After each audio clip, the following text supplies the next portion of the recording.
Hello student, चलिए हम लोग अब शुरू करेंगे अपना lecture number 2 of Indus valley civilization का। तो लेक्चर नंबर 1 को आप लोगों ने पूरा देखा होगा, उसके नोट्स बनाएंगे लिए होंगे। और लेक्चर नंबर 1 की ही कंटिन्यूटी में हम लोग मेटल्स वाला एक टॉपिक था जो कि लेक्चर 1 में रह गया था, उसको करेंगे। तो हेडिंग डाल लो metals in Indus valley civilisation, जैसे कि आपको दिख रहा है आपकी स्क्रीन पर, metals in Indus valley civilisation. चलिए मेटल्स की बात करें तो जैसे हम लोग पहले डिस्कस कर चुके थे कि दे नो अबाउट दी व्हाट, उनको गोल्ड का पता था, जैसे कि हम लोगों ने पिछले लेक्चर में डिस्कस किया था। They know about the gold, they know about what, about silver, they know about tin, they know about copper, ठीक है। और and also they know about what, lead, इसका भी इनको इंफॉर्मेशन थी। और ये सारी चीजें जो हैं ये लोग बाहर से क्या करते थे, इंपोर्ट करते थे, ठीक है। तो ये वाला एग्जाम में आपके आ सकता है कि कौन सा मेटल बाहर से इंपोर्ट किया जाता था।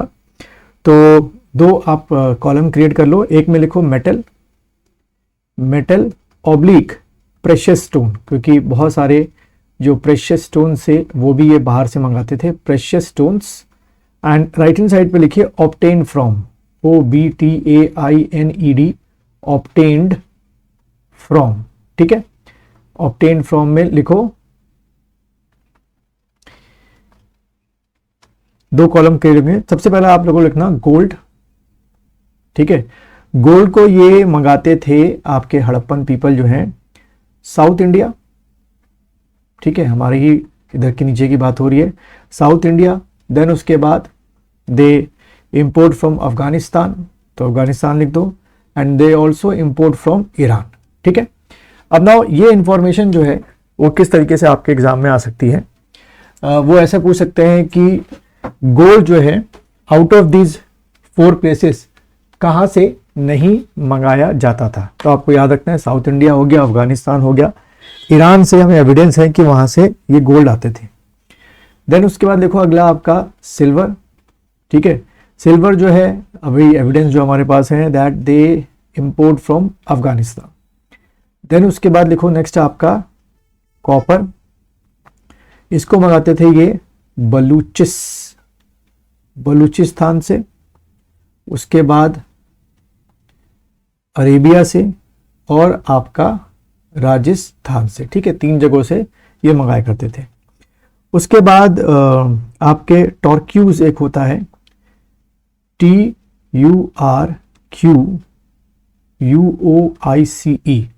ठीक है। इसको ये ईरान से आपका क्या करते थे, इंपोर्ट करते थे, ठीक है। देन एक बहुत बार आता है JADE, that is imported from central Asia, ठीक है। सेंट्रल एशिया से मंगाते थे, ठीक। तो इस तरीके से ये आपको मेन तौर पे जो मेटल्स हैं वो आपको याद रखते हैं, काफी आपको मदद करेंगे।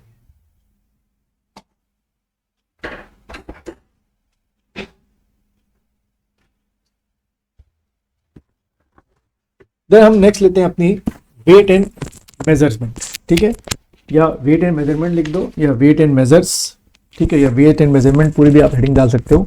वेट एंड मेजरमेंट ये आपका कहाँ से आता था, तो इसमें लिखिए वेट एंड मेजरमेंट लिखिए the Harappan people were know the knowledge, या ऐसे लिख लो the Harappan people have the knowledge of foot and cubic, ठीक है। तो पहला पॉइंट बना के लिख दो, the Harappan people have the knowledge of foot and cube, ठीक है। इसका इनको नॉलेज था, फुट और क्यूब का इनको नॉलेज था, ठीक है। ये हमें अलग अलग जो वहां पे चीजें मिली उससे हमने इसका अंदाजा लगाया है, ठीक है।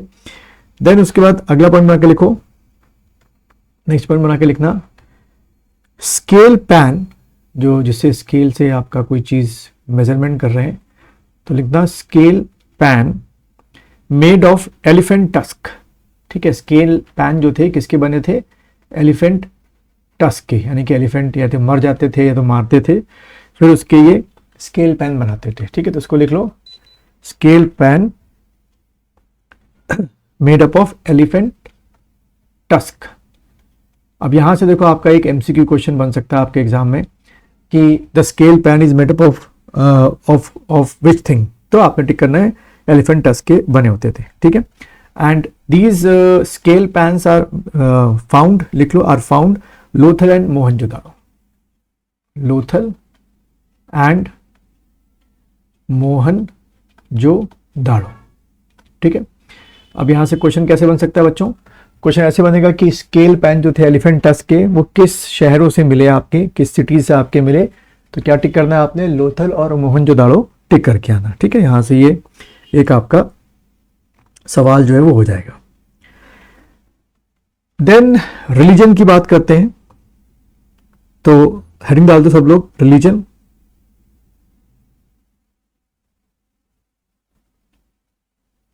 तो इसमें लिखो, रिलीजन में लिखना फर्स्ट पॉइंट करके लिखिए, historians excavated a good number of, इसको लिखो, हिस्टोरियंस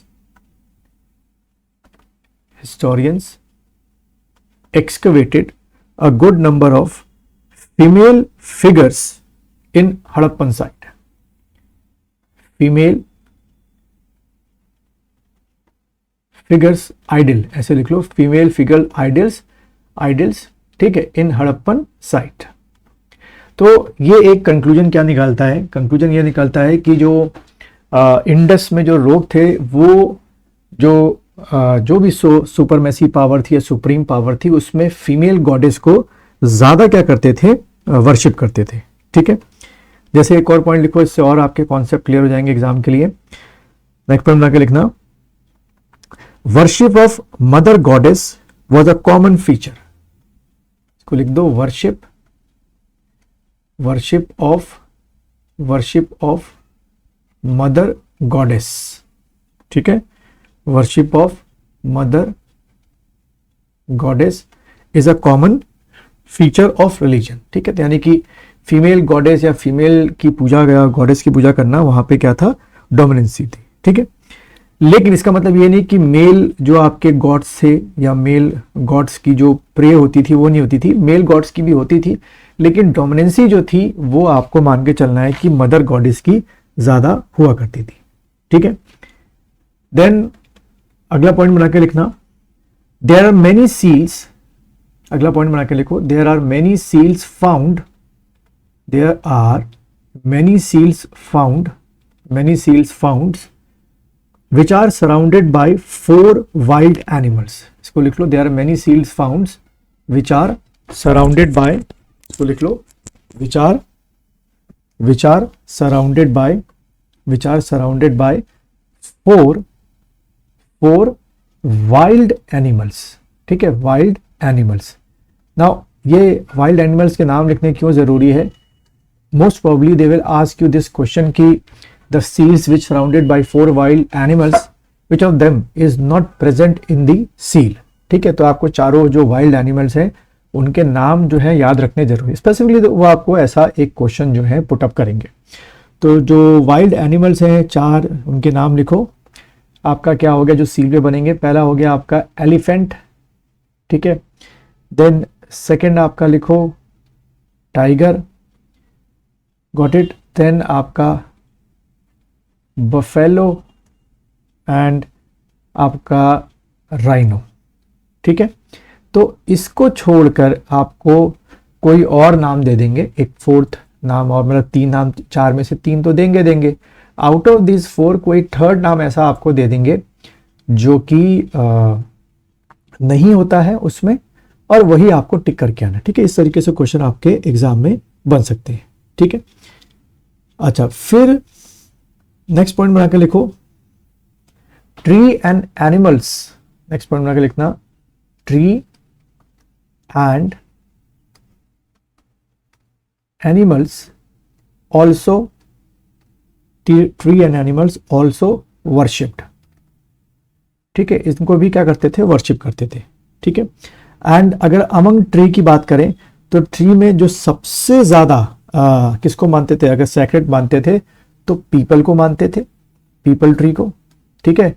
और अगर एनिमल में बात करें तो सबसे ज्यादा जो है सैक्रेड अगर मानते थे तो वो आपका किसको मानते थे? हम्प्ड बुल को मानते थे, ठीक है। तो ये दो नाम आपने याद रखना है, हम्ड बुल। ठीक है, तो इस तरीके से आपको एग्जाम में क्वेश्चन पुटअप कैसे होगा कि out of this 4 trees which one was the most sacred in the Indus valley civilization. अगर ऐसा क्वेश्चन आएगा तो क्या टिक करोगे, पीपल ट्री को। और अगर एनिमल का आ गया तो भाई क्या टिक करना है आपने, हम्ड बुल को आपने टिक करके आना है। ठीक है, देन अगला पॉइंट बना के लिखो, नेक्स्ट पॉइंट करके, snake also worshipped in the Indus Valley civilization. Snake also worshipped in the Indus Valley civilization. तो ये प्रूफ थोड़ा बहुत आज के रिलीजन के अकॉर्डिंग करता है, जैसे आज भी हम लोग नागराज या सांप की या स्नेक की पूजा करते हैं। तो देखो मैं बार बार इस बात को बोल रहा हूँ कि अभी तक हम लोग we are not able to decode the script और द लैंग्वेज और the script of the Indus valley civilization. तो उनके पर्टिकुलर रिलीजन के बारे में एग्जैक्ट इंफॉर्मेशन, पर्टिकुलर उनके सोसाइटी के बारे में एग्जैक्ट इंफॉर्मेशन किसी को नहीं पता। जो भी प्रेडिक्शंस हैं these has been given by the your archaeologist and historians on the basis of their assessment. तो ये एक्यूरेट नहीं है, लेकिन एनसीईआरटी में लिखी है तो हमने एग्जाम के लिए यही याद करना है। ठीक, तो स्नेक की पूजा भी उस समय वहां पर की जाती थी। अच्छा, फिर अगला लिखो, नेक्स्ट पॉइंट करके, the Harappan people disposed the dead body, next point बना के लिखना, the हड़प्पन people disposed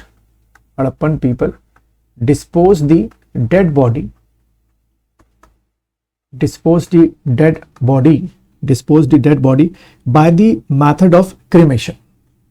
ठीक है, by the method of cremation। ठीक, by the method of cremation। अच्छा, ये जो इनके भी जो मेथड थे क्रीमेशन के वो बहुत डिफरेंस थे। जैसे कई जगहों पे ये हमें एविडेंस मिले हैं कि उनको डेड बॉडीज को बर्न करते थे जैसे आज करते हैं। कई पे ऐसे एविडेंस मिले हैं कि उनको ब्यूरिड करते हैं, यानी कि ज़मीन के अंदर गाड़ते थे, तो वो हमको एविडेंस मिले हैं। कई जगह ये एविडेंस मिले हैं कि डेड बॉडी को ओपन एरिया में छोड़ दिया करते थे, जिससे कि आपके जो जंगली जानवर हैं, बर्ड्स हैं, वल्चर्स हैं, उनको खा लें। ठीक है, जैसे कि आज भी तिब्बतन है या दो तिब्बतीज हैं, बौद्धिज्म में कुछ आपके सेक्ट्स हैं जिसमें ये चीज़ें की जाती हैं। तो क्रीमेशन भी एक जैसा नहीं था, कहीं पे जला रहे हैं, कहीं पे गाड़ रहे हैं, जैसे क्रिश्चियनिटी में और मुस्लिम्स में किया जाता है, और कहीं पे ओपन एरिया में डेड बॉडी को छोड़ दे रहे हैं कि जानवर उनको खा लें। तो एक एग्जैक्ट जो है उसका क्रीमेशन का हमें ग्राउंड नहीं मिलता है। ठीक है, तो ये चीज़ें जो है हमको इससे काफ़ी चीज़ें हमको मिल जाती हैं। चलिए आगे बढ़ते हैं। अब रिलीजन के बाद वो है आपका आर्ट एंड स्क्रिप्ट। ठीक है, तो अगला आप लोग हेडिंग डाल लीजिए, आर्ट एंड स्क्रिप्ट। ठीक है, इसमें लिखिए फर्स्ट पॉइंट बना के लिखिए, हिस्टोरियंस